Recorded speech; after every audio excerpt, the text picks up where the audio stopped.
Assalamualaikum warahmatullahi wabarakatuh. Perkenalkan, nama saya Yoda Maulida. Saya dari jurusan D3 Reka Medis dan Informasi Kesehatan Poltekkes Kemenkes Tasikmalaya. Di sini saya akan mempresentasikan mengenai proposal karya tulis ilmiah yang berjudul Pengetahuan Petugas Reka Medis tentang Retensi Berkas Reka Medis Inaktif di Rumah Sakit Jasa Kartini, Tasikmalaya. Yang pertama yaitu ada bab 1 pendahuluan. Yang pertama, latar belakang. Menurut Permenkes nomor 269 tahun 2008 pasal 8 ayat 1 menyebutkan bahwa reka medis paling lama disimpan sekurang-kurangnya 5 tahun terhitung dari tanggal terakhir berobat atau dipulangkan. Ruang penyimpanan reka medis mempunyai keterbatasan penyimpanan sehingga tidak selamanya dokumen reka medis dapat disimpan di ruang penyimpanan. Maka dari itu perlu adanya pelaksanaan retensi dokumen reka medis. Di Rumah Sakit Jasa Kartini, pelaksanaan retensi dokumen reka medis tidak terjadwal dengan baik dan tidak adanya petugas yang bertanggung jawab dalam melaksanakan retensi berkas reka medis. Kemudian selanjutnya ada tujuan penelitian. Yang pertama ada tujuan umum, yaitu mengetahui pengetahuan petugas reka medis tentang pelaksanaan retensi berkas reka medis inaktif di Rumah Sakit Jasa Kartini Tasikmalaya. Tujuan khususnya yang pertama yaitu untuk mengetahui pengetahuan petugas mengenai pelaksanaan retensi berkas reka medis inaktif. Kemudian untuk mengetahui pelaksanaan retensi dokumen reka medis inaktif, dan untuk mengetahui kebijakan pelaksanaan retensi dokumen reka medis inaktif. Kemudian selanjutnya ada bab 2 tinjauan pustaka. Yang pertama yaitu konsep pengetahuan, yang kedua reka medis, yang ketiga penyimpanan reka medis inaktif, yang keempat retensi berkas reka medis, yang kelima pelaksanaan retensi, yang keenam jadwal retensi reka medis, dan yang ketujuh pemusnahan berkas reka medis. Selanjutnya ada manfaat penelitian. Yang pertama bagi rumah sakit yaitu diharapkan dapat memberi masukan dan sumbangan pemikiran dalam pelaksanaan retensi agar sesuai dengan peraturan yang ada sehingga nantinya akan diimplementasikan di rumah sakit.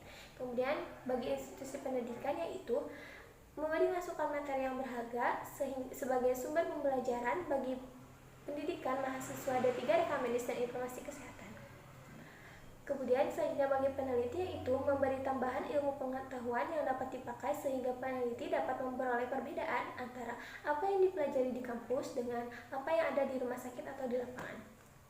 Selanjutnya itu kerangka teori.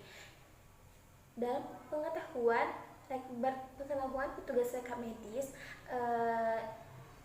didapat dari faktor internal berupa pendidikan, masa kerja, dan umur, dan ada juga dari faktor eksternal yaitu tentang reka medis, kebijakan retensi, SOP, dan penyusutan. Akan menghasilkan bagaimana pelaksanaan retensi berkas reka medis inaktif di Rumah Sakit Jasa Kartini. Selanjutnya kerangka teori yaitu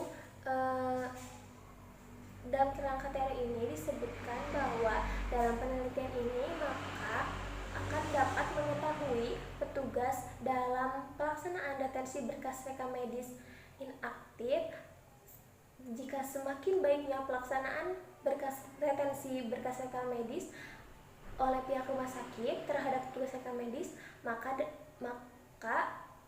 akan semakin baik ketika petugas reka medis sudah terpenuhi.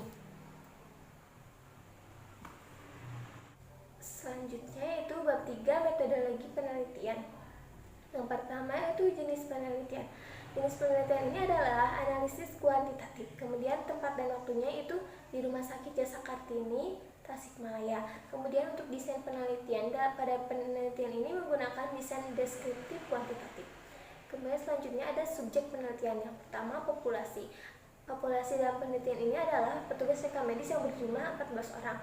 Untuk sampelnya yaitu diambil semua petugas reka medis yang berjumlah 14 orang.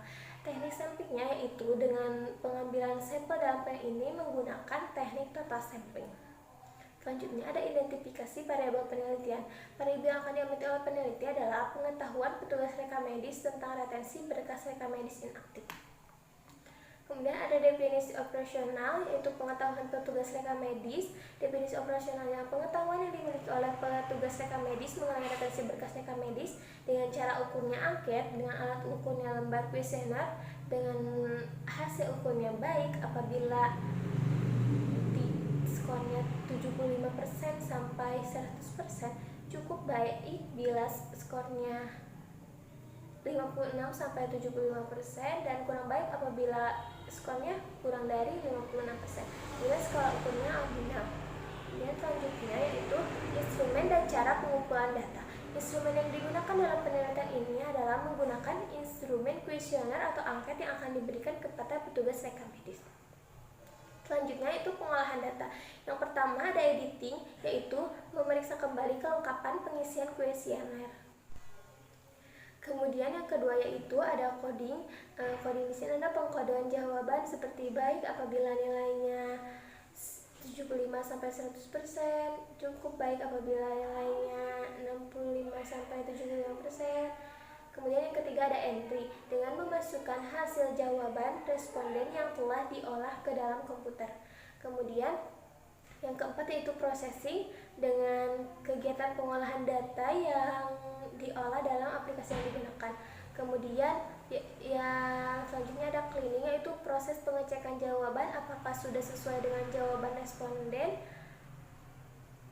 dalam lembar kuesioner tersebut. Selanjutnya yaitu analisis data. Data yang telah dikumpulkan diolah dengan menggunakan analisis secara deskriptif dengan melihat persentase yang telah dikumpulkan dengan tabel distribusi frekuensi, kemudian dicari besar persentase jawaban masing-masing responden, dan selanjutnya dilakukan pembahasan hasil. Selanjutnya itu ada etika penelitian. Yang pertama izin penelitian. Izin penelitian di sini itu izin dari ketua jurusan rekam medis dan informasi kesehatan, serta izin dari institusi atau lembaga tempat dilakukan penelitian. Yang kedua ada informed consent, lembar informasi sekaligus dijelaskan secara lisan mengenai tujuan penelitian dari cara pengisian kuesioner serta dampak yang mungkin akan muncul. Kemudian yang ketiga itu confidentiality, yaitu menjamin kerahasiaan informasi yang diberikan oleh responden. Kemudian yang keempat yaitu benefit, menginformasikan bahwa hasil penelitian ini digunakan untuk kepentingan studi. Kemudian yang kelima justice, yaitu semua responden dalam penelitian ini diperlakukan secara adil.